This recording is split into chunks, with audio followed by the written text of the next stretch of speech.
Hi, this is Sir Jet and welcome to another episode of the Rizal Lectures. Today we are here at the Tutuban Center in Divisoria, Manila.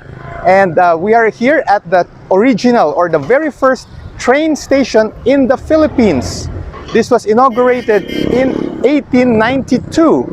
And do you know that Rizal used to ride often in one of these trains?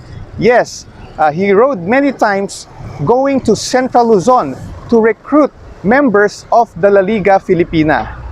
And in this episode, we will study more about the civic organizations that Rizal established, including the La Liga Filipina. So, without further ado, let's now go to our lecture. Aside from being a writer and a doctor, Rizal was also a civic leader. In this episode, we will study Rizal's experiences in the organizations that he got involved in as a member and as a leader. Here is the list. First, let's talk about Círculo Hispano-Filipino. This was an org established in 1882 in Spain.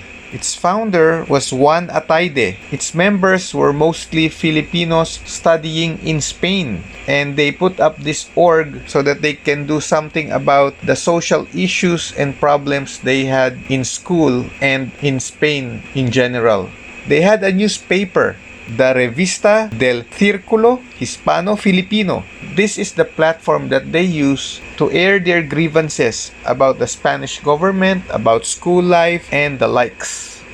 Sadly, the Círculo didn't last long because there were factions within and also because of lack of funds for publishing their newsletter. Rizal also noticed that most of the members were not serious in their advocacies. He observed that many of them prefer to just have drinking parties instead of seriously pursuing their organization's objectives. Because of this, Rizal grew tired of the Círculo and eventually the org died a natural death. It got dissolved. Nonetheless, this was Rizal's first glimpse of the incompetence of his fellow ilustrados in Spain. This is his first contact, first experience of seeing that the Filipinos in Spain were not very serious in trying to advocate for the betterment of life of Filipinos, but instead they were quite self-centered or selfish. Years later, Rizal got involved in a similar organization, the La Solidaridad. Yes, the La Solidaridad is not just a newspaper, it is also an organization. The organization was established in 1888 and the newspaper in 1889. As a trivia, do you know that Rizal was their honorary president? He was not yet in Spain. He was in London doing the anotaciones when the La Solidaridad was established in Spain, and they nominated Rizal to be their honorary president. For the record, their first president was Galicano Apacible, and for the newspaper, their first editor-in-chief was Graciano Lopez Jaina. The organization was already running when Rizal arrived there in Spain. For the newspaper part of La Solidaridad, many of their contributors or writers would carry pen names to protect themselves and their families in the Philippines from the attacks or counterattacks of the Spaniards. Examples of their pen names: Plaridel for Marcelo H. Del Pilar. He just jumbled his surname, Plaridel Del Pilar. Antonio Luna used Taga-Ilog as a pen name. Taga-Ilog is the long version of Tagalog, but we know that he is Ilocano, not Tagalog. So this is to disguise himself so he would not be detected or identified by the Spanish readers. Jose Rizal used the pen names Dimasalang and Laong Laan. La Solidaridad had a variety of advocacies. One of them is the secularization of the parishes and the removal of the friars. The La Solidaridad wanted Filipino priests to get high positions in the Catholic hierarchy because during that time, only the Spanish priests enjoy such privilege. And they also wanted the expulsion or the removal of the bad priests or the friars in the Philippines. The La Solidaridad also wanted a Filipino congressman to sit in the Spanish Congress or Spanish Cortes. so that Filipinos would have greater participation in the affairs of the government. The La Solidaridad also wanted equality before the law. They wanted the Filipinos to be treated the same way as the Spaniards. They advocate freedom of assembly, freedom of the press, and freedom of speech in the Philippines, not only in Spain. The bottom line is the La Solidaridad wanted assimilation. They wanted the Philippines to become a regular province of Spain, not a colony but a province. Because if we are granted the status of a province, that means we Filipinos would be called Spanish citizens. And if we are citizens, we would have the same rights as the Spanish citizens in Spain. There would be no more difference between us and the white-skinned Spaniards. The rights that they have, we would also have.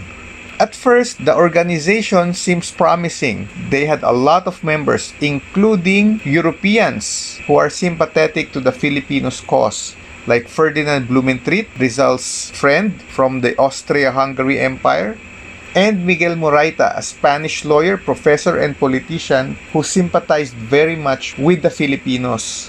But later on, trouble brewed within the La Solidaridad. It happened during an election. The La Solidaridad had two factions. One is in favor of Rizal to become its overall leader, and the other in favor of Del Pilar. So it's like having a Rizal fans club and a Del Pilar fans club within the group. Rizal won twice in the election, but Del Pilar invalidated the result. Rizal was so disappointed and angry, and he just left the group, went to France, and he said to Del Pilar, you can have La Solidaridad to yourself. I'm not going to compete with you. Goodbye and thank you. Rizal must have said to himself, this is Círculo Hispano-Filipino 2.0. When Rizal was in France, he established a handful of organizations, one of which is the Kidlat Club, established in 1889. There was a big event in Paris during that time.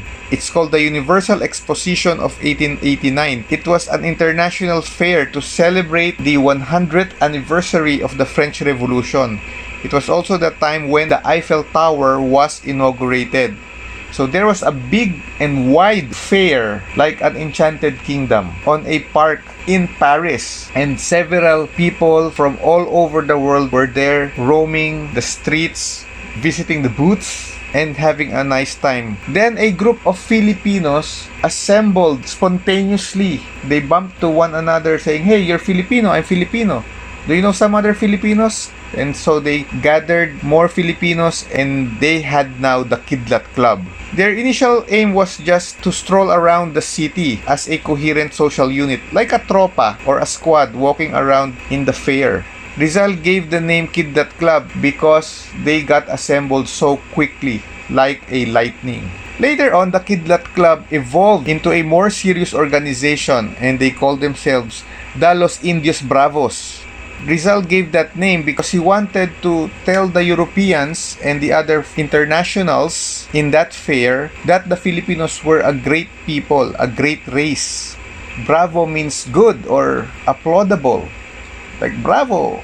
He wanted to say that the Indios were also worth admiring. Now, within the Los Indios Bravos was the RDLM. It is the inner circle of the Los Indios Bravos. Rizal patterned it after the Freemasonry, or like a fraternity. This is actually a very mysterious circle, and it was mentioned just twice in Rizal's writings. He mentioned it to his friend Jose Maria Basa in his letter dated September 21, 1889, and also to Marcelo H. Del Pilar in another letter. We don't know exactly what RDLM stands for, but one of Rizal's relatives volunteered an interpretation. Rizal's nephew, Leoncio Rizal Lopez, said that RDLM may mean Redención de los Malayos, or redemption of the Malay race. Because as we all know, Los Indios Bravos' objective is to make the Malay race or the Filipino race famous in the world. So, Redención de los Malayos could be the meaning of this Rizal org. But Rizal's nephew pointed out that it is just his hula or speculation and that he really doesn't know the meaning of RDLM. But historians were very quick in believing him. It makes sense, they say. RDLM could really mean Redención de los Malayos. The last org that Rizal got involved in was the La Liga Filipina. He established it in 1892 upon his second homecoming here in the Philippines. The previous orgs that we mentioned were all based abroad, but this one, the La Liga Filipina, was based here in the Philippines.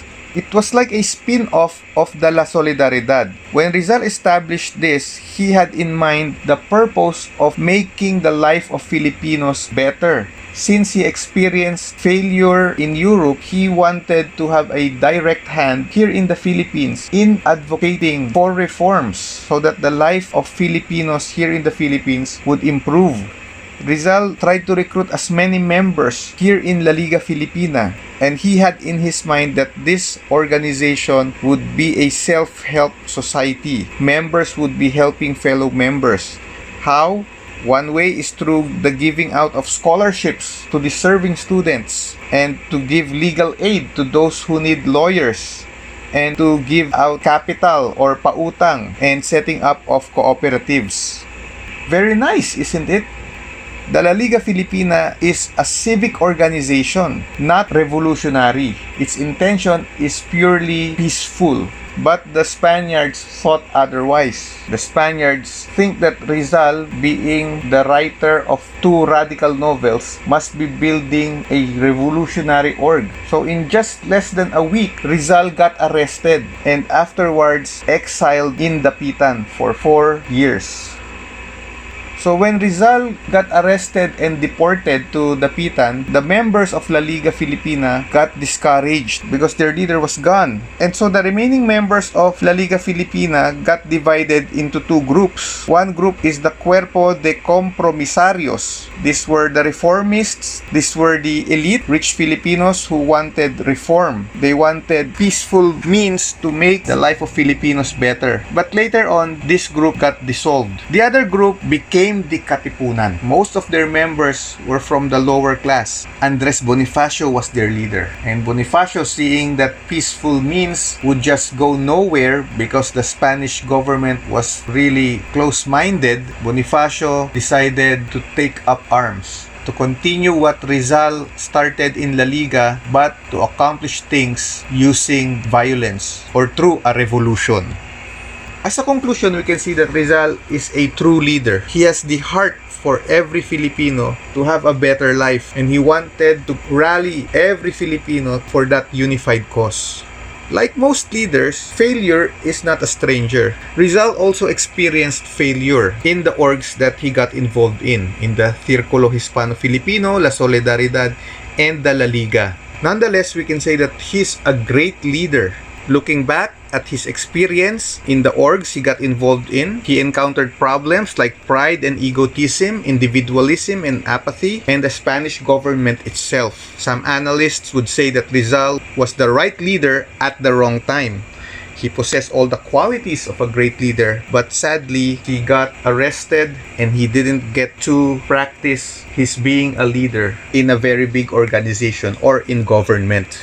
Some say that he could have been a great president had Rizal lived on in the American colonial period, in the Commonwealth, and in the granting of our independence. Rizal could have been our president. But this is just a big what if.